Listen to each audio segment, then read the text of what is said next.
हरे कृष्ण साथियों, आज हम भगवद गीता सार में जानेंगे कि किस प्रकार इस महाभारत की सृष्टि हुई। यह केवल एक ऐतिहासिक घटना नहीं, बल्कि एक युग युगांतर की सत्य कथा है, जिसमें भगवान श्री कृष्ण ने धर्म की पुनर्स्थापना की। इस वीडियो को ध्यान से सुने, क्योंकि इसमें गीता के गूढ़ रहस्य छिपे हैं। यदि आप बेहतर अनुभव चाहते हैं तो हेडफोन का उपयोग करें। अब चलिए इस दिव्य ज्ञान की यात्रा पर निकलते हैं। क्या आपने कभी सोचा है कि मृत्यु के बाद क्या होता है? क्या यह सब कुछ समाप्त हो जाता है या फिर कोई नया सफर शुरू होता है? भगवद गीता में भगवान श्री कृष्ण ने अर्जुन को मृत्यु और आत्मा के रहस्यों को समझाया। उन्होंने कहा, न जायते म्रियते व कदाचिन नायम भूत्वा भविता व न भूयः अजो नित्यः शाश्वतोयम पुराणो न हन्यते हन्यमाने शरीर। भगवद गीता 2:2.20। अर्थात आत्मा न तो जन्म लेती है न मरती है, यह अविनाशी है। जब शरीर नष्ट होता है तो आत्मा किसी अन्य शरीर में प्रवेश कर जाती है। तो क्या पुनर्जन्म सच है? क्या हमारे कर्मों का असर अगले जीवन पर पड़ता है? और मोक्ष मुक्ति पाने का मार्ग क्या है? भगवान श्री कृष्ण ने भगवद गीता में कहा, मामुपेत्य पुनर्जन्म दुःखालयम शाश्वतम नाप्नुवन्ति महात्मानः संसिद्धिम परमाम गताः। भगवद गीता 8:15। अर्थात जो मेरी शरण में आ जाता है वह इस दुखमय संसार में पुनर्जन्म नहीं लेता, बल्कि परम सिद्ध यानी मोक्ष को प्राप्त करता है। पर सवाल यह है, मोक्ष का सही अर्थ क्या है? क्या यह केवल स्वर्ग जाना है या यह कुछ और गहरा अनुभव है? क्या भक्ति मार्ग से मोक्ष पाया जा सकता है? क्या केवल ज्ञान और कर्म से भी मुक्ति संभव है? इन सभी प्रश्नों के उत्तर जानने के लिए इस वीडियो को अंत तक देखें। भगवान श्री कृष्ण का विराट स्वरूप एक ऐसा रूप जो अनंत ब्रह्मांडों को समेटे हुए था। भगवद गीता में अर्जुन ने जब भगवान श्री कृष्ण से कहा, मन्यसे यदि तच्छक्यम मया द्रष्टुमिति प्रभो योगेश्वर ततो मे त्वम दर्शयात्मानमव्ययम्। भगवद गीता 11:4। अर्थात हे प्रभु, यदि आप मुझ पर कृपा करें तो मैं आपके उस अनंत और दिव्य स्वरूप को देखना चाहता हूं। तब भगवान श्री कृष्ण ने अपनी दिव्य दृष्टि देकर अर्जुन को अपने विराट रूप के दर्शन कराए। इस स्वरूप में हजारों मुख और असंख्य नेत्र थे, अनगिनत हथियार और तेजस्वी आभा थी, और इसमें समस्त ब्रह्मांड समाहित था। यह देखकर अर्जुन स्तब्ध रह गए और भय से कांपने लगे। उन्होंने श्री कृष्ण से प्रार्थना की कि वे पुनः अपने माधव रूप में लौट आएं। लेकिन यह विराट स्वरूप का रहस्य क्या है? क्या यह केवल एक आध्यात्मिक अनुभव था या कुछ और? इससे अर्जुन को क्या शिक्षा मिली? हम इस दिव्य स्वरूप से क्या प्रेरणा ले सकते हैं? क्या आपने कभी सोचा है कि हम असल में कौन हैं? क्या हम केवल यह शरीर हैं या हमारे भीतर कोई अमर तत्व भी है? भगवान श्री कृष्ण ने अर्जुन को समझाया कि वासांसि जीर्णानि यथा विहाय नवानि गृह्णाति नरोपराणि तथा शरीराणि विहाय जीर्णान्यानि संयाति नवानि देहि। भगवद गीता 2:2। अर्थात जैसे हम पुराने कपड़े त्याग कर नए कपड़े पहनते हैं, वैसे ही आत्मा पुराने शरीर को त्याग कर नया शरीर धारण करती है। लेकिन सवाल यह है, आत्मा का असली स्वरूप क्या है? मृत्यु के बाद आत्मा कहां जाती है? आत्मा और परमात्मा में क्या संबंध है? क्या यह संसार सिर्फ एक भ्रम, माया है? गीता हमें सिखाती है कि हम नश्वर शरीर नहीं, बल्कि अमर आत्मा है। लेकिन हम इस आत्मज्ञान को भूलकर माया जाल में उलझ जाते हैं। क्या हमें अपने कर्मों का फल पाने की इच्छा करनी चाहिए या बस कर्म करते रहना चाहिए? भगवान श्री कृष्ण ने भगवद गीता में अर्जुन को कर्म योग का गूढ़ रहस्य सिखाया। कर्मण्येवाधिकारस्ते मां फलेषु कदाचन मां कर्म फल हेतुर्भूर्मा ते संगोस्त्व कर्मणि। भगवद गीता 2:47। अर्थात तुम्हारा अधिकार केवल कर्म करने में है, फल में नहीं। इसलिए कर्म फल की चिंता मत करो और न ही आलस्य में लिप्त हो। लेकिन सवाल यह है, निष्काम कर्म का सही अर्थ क्या है? क्या बिना फल की इच्छा के कर्म करना संभव है? कैसे हम आध्यात्मिक और भौतिक जीवन में संतुलन बना सकते हैं? कर्म योग को अपनाकर हम अपने जीवन को कैसे सफल बना सकते हैं? गीता हमें सिखाती है कि सच्ची सफलता कर्म में होती है, न कि फल की चिंता में। जो व्यक्ति स्वार्थ और अहंकार को छोड़कर कर्म करता है, वही जीवन में सच्ची शांति और मुक्ति प्राप्त करता है। कुछ लोग शांत और ज्ञानवान होते हैं, कुछ बहुत ऊर्जावान और भोग विलास में लिप्त होते हैं, जबकि कुछ हमेशा आलस्य और अज्ञान में डूबे रहते हैं। भगवत गीता में भगवान श्री कृष्ण ने समझाया कि यह सब तीन गुणों त्रिगुण के कारण होता है। सत्वम रजस्तम इति गुणाः प्रकृति संभवा निबध्नन्ति महाबाहो देहे देहिनम अव्ययम। भगवत गीता 14.5 अर्थात सत्व शुद्धता, रजस उत्साह व भोग और तमस आलस्य व अज्ञान, ये तीनों गुण आत्मा को इस संसार में बांधते हैं। लेकिन सवाल यह है, सत्व रजस और तमस गुण क्या हैं? हमारी प्रकृति पर इनका क्या प्रभाव पड़ता है? इन गुणों को संतुलित कर जीवन को कैसे सफल बनाया जाए? मोक्ष प्राप्त करने के लिए हमें किस गुण को अपनाना चाहिए? गीता हमें सिखाती है कि सत्व गुण में रहना आत्मा को ऊर्ध्व गति मोक्ष की ओर ले जाता है, जबकि रजस और तमस हमें संसार के बंधनों में फंसाते हैं। मनुष्य जीवन एक अनोखा सफर है जिसमें सुख दुख दोनों ही आते हैं। अगर जीवन में कठिनाइयां ना आए तो जीवन का कोई मूल्य नहीं रहता। संघर्ष वह माध्यम है जिससे हम अपने व्यक्तित्व को निखारते हैं और सफलता प्राप्त करते हैं। संघर्ष का महत्व, जीवन में यदि चुनौतियां ना हो तो विकास भी संभव नहीं हो सकता।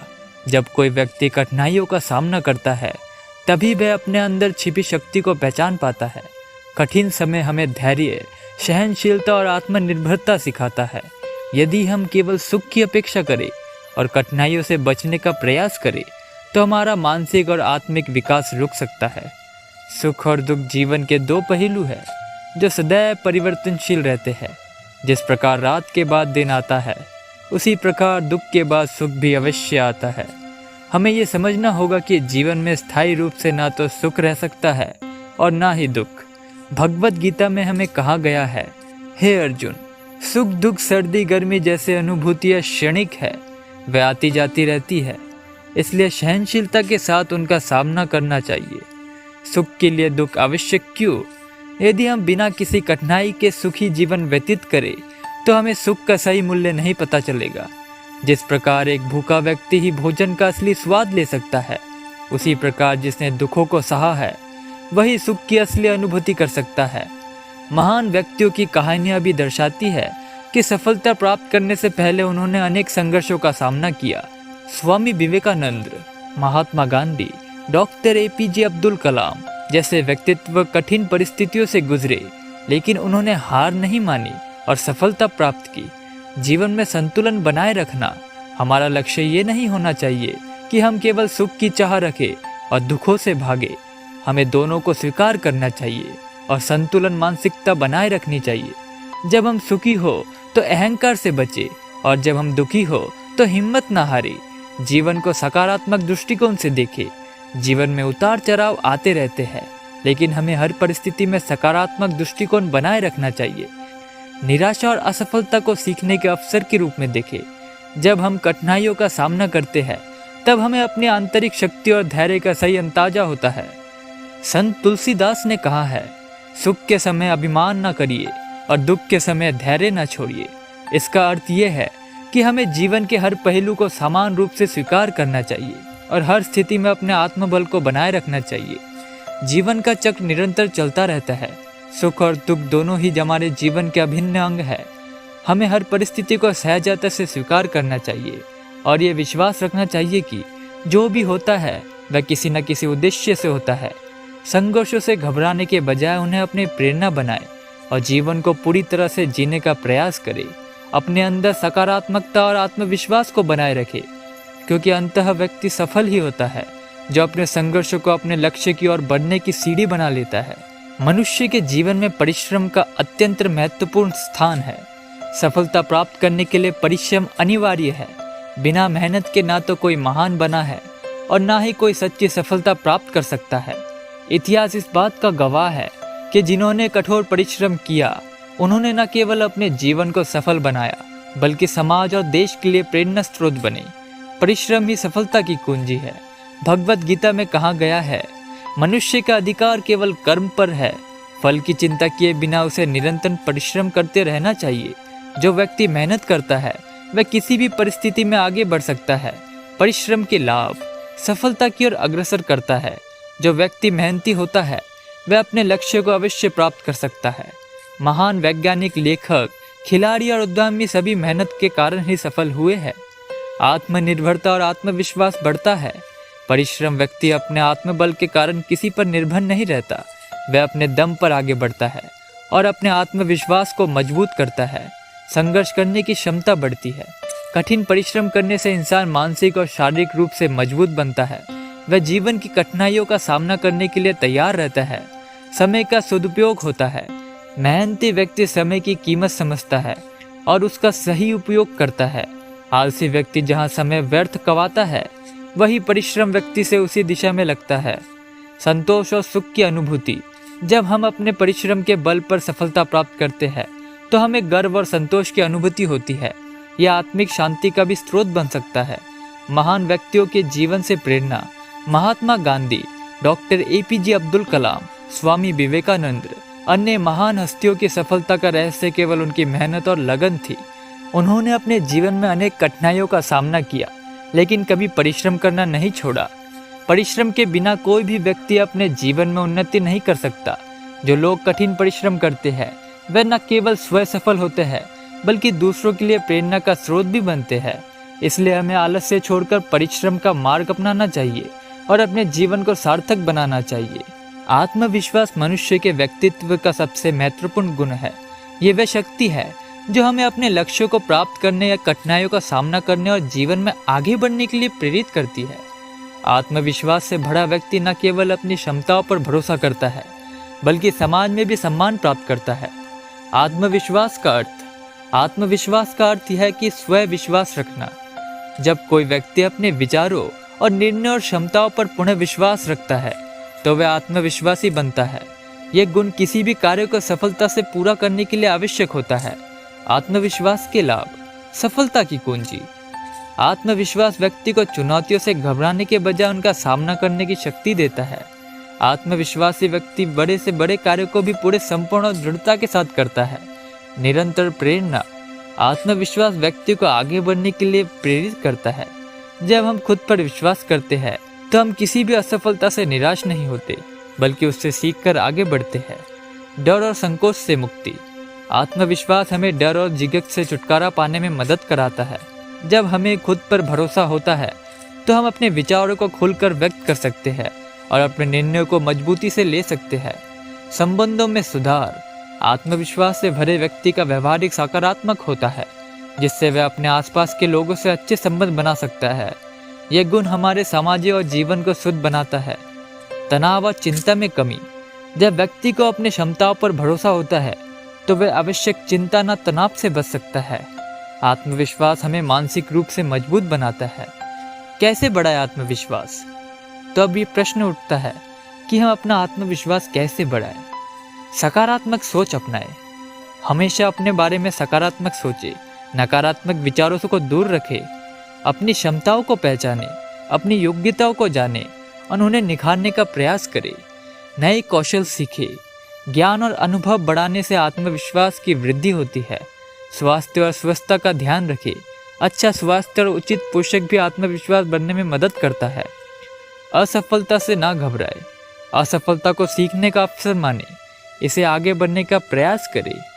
आत्मविश्वास एक ऐसा गुण है जो हर व्यक्ति को सफलता के मार्ग पर ले जाता है। आत्मविश्वास व्यक्ति अपने जीवन में किसी भी चुनौती का सामना कर सकता है और हर परिस्थिति में संतुलन बनाए रख सकता है। इसलिए हमें आत्मविश्वास को विकसित करने का निरंतर प्रयास करना चाहिए। इसे अपने व्यक्तित्व का अभिन्न अंग बनाना चाहिए। सकारात्मक सोच मनुष्य के जीवन में चमत्कारी बदलाव ला सकता है। ये न केवल मानसिक शांति प्रदान करती है बल्कि सफलता और खुशहाली की ओर भी अग्रसर करती है। जब हम हर परिस्थिति में अपने पक्ष को देखते हैं और नकारात्मक विचारों से दूर रहते हैं तो जीवन सरल और सुखद हो जाता है। सकारात्मक सोच का अर्थ है जीवन की कठिनाइयों और चुनौतियों का सामना आत्मविश्वास और आशावादिता के साथ करना। ये मानसिकता हमें हर स्थिति में आगे बढ़ने की प्रेरणा देती है और हर समस्या को हल करने का नया दृष्टिकोण प्रदान करती है। सकारात्मक सोच के लाभ, मानसिक शांति और खुशी। सकारात्मक सोच से मन शांत रहता है और जीवन में प्रसन्नता बनी रहती है। संबंधों में सुधार। जब हम सकारात्मक दृष्टिकोण अपनाते हैं तो हमारे रिश्ते मजबूत होते हैं और दूसरों से मधुर संबंध बनते हैं। तनाव और चिंता में कमी। नकारात्मक सोच चिंता और आवाज को बढ़ाते हैं, जबकि सकारात्मक सोच तनाव को कम करके समाधान पर ध्यान केंद्रित करने में मदद करती है। सफलता की संभावना बढ़ती है। सकारात्मक सोच से आत्मविश्वास बढ़ता है, जिससे हमें अपने लक्ष्यों को आसानी से प्राप्त कर सकते हैं। स्वास्थ्य में सुधार। शोध बताते हैं कि जो लोग सकारात्मक सोचते हैं वे अधिक स्वस्थ और ऊर्जावान रहते हैं। सकारात्मक सोच को कैसे विकसित करें? नकारात्मक विचारों को पहचानें और उन्हें बदलें। हर परिस्थिति में अच्छे पक्ष को देखने की आदत डालें। ध्यान और योग का अपने जीवन में शामिल करें। आत्म प्रेरणा के लिए अच्छे विचारों और पुस्तकों का अध्ययन करें। सकारात्मक उत्साही लोगों के साथ समय बिताएं। सकारात्मक सोच एक शक्तिशाली साधन है जो जीवन को खुशहाल और सफल बना सकती है। यदि हम हर स्थिति को सकारात्मक दृष्टिकोण से देखें और आत्मविश्वास बनाए रखें तो कोई भी कठिनाई हमें रोक नहीं सकती। इसलिए हमें नकारात्मकता को त्याग कर सकारात्मक सोच को अपनाना चाहिए और अपने जीवन को सार्थक बनाना चाहिए। मनुष्य के जीवन में धैर्य और संयम का अत्यंत महत्वपूर्ण स्थान है। ये दो गुण न केवल मानसिक शांति प्रदान करते हैं बल्कि सफलता की राह को भी आसान बनाते हैं। जीवन में अनेक कठिनाइयाँ और चुनौतियाँ आती है, लेकिन जो व्यक्ति धैर्य और संयम बनाए रखता है वह हर परिस्थिति में आगे बढ़ सकता है। धैर्य का अर्थ और उसका महत्व। धैर्य का अर्थ किसी भी स्थिति में शांत और स्थिर बने रहना है। यह गुण हमें निराशा से बचाकर संघर्ष करने की शक्ति देता है। जीवन में हर स्थिति, हर चीज तुरंत नहीं मिलती। कई बार हमें सफलता के लिए प्रतीक्षा करनी पड़ती है। ऐसे समय में धैर्य हमारा सबसे बड़ा सहारा बनता है। धैर्य के लाभ। कठिन परिस्थिति में सही निर्णय लेने की क्षमता विकसित करती है। मानसिक तनाव और चिंता कम करती है। सफलता की संभावना बढ़ाती है क्योंकि निरंतर प्रयास संभव होता है। आत्मविश्वास और आत्मनिर्भरता बढ़ती है। संयम का अर्थ और उसका महत्व। संयम का अर्थ है अपनी भावनाओं, इच्छा और व्यवहार पर नियंत्रण करना। जब हम किसी भी स्थिति में संतुलन बनाए रखते हैं तो जीवन में बेहतर निर्णय ले पाते हैं। क्रोध, अधीरता और आवेग में लिए गए निर्णय अक्सर गलत साबित होते हैं, इसलिए संयम रखना बहुत ही आवश्यक है। संयम के लाभ। मन की शांति बनी रहती है। रिश्तों में मधुरता आती है। व्यक्ति सही समय पर निर्णय ले पाता है। जीवन में अनुशासन और संतुलन बना रहता है। धैर्य और संयम कैसे विकसित करें? सकारात्मक सोच अपनाएं। हर स्थिति में अच्छा देखने और धैर्य बनाए रखने की आदत डालें। ध्यान और योग का अभ्यास करें। इससे मानसिक स्थिरता और संयम विकसित होता है। सुनने और समझने की आदत डालें। जल्दबाजी में प्रतिक्रिया देने से बचें। लक्ष्य पर ध्यान केंद्रित करें। छोटी असफलताओं से घबराने के बजाय दीर्घकालिक लक्ष्य पर ध्यान दें। स्वास्थ्य और जीवन शैली को संतुलन रखें। शारीरिक और मानसिक संतुलन संयम और धैर्य बनाए रखने में सहायक होता है। धैर्य और संयम के गुण हैं जो व्यक्ति को हर परिस्थिति में संतुलन बनाए रखते हैं। यदि हम इन गुणों को अपने जीवन में उतार ले तो न केवल हमारी मानसिक शांति बनी रहेगी बल्कि सफलता भी सुनिश्चित होगी। इसलिए हर परिस्थिति में धैर्य और संयम बनाए रखने ही सच्ची बुद्धिमानी है। तो मित्रों, आज के लिए इतना ही। अगर आपको ये जानकारी पसंद आई हो तो हमारे चैनल को लाइक, शेयर और सब्सक्राइब करना ना भूलें। ऐसी ही प्रेरणादायक और ज्ञानवर्धक वीडियो देखने के लिए बेल आइकन दबाएं ताकि आपको हमारी हर नई वीडियो की सूचना सबसे पहले मिले। धन्यवाद।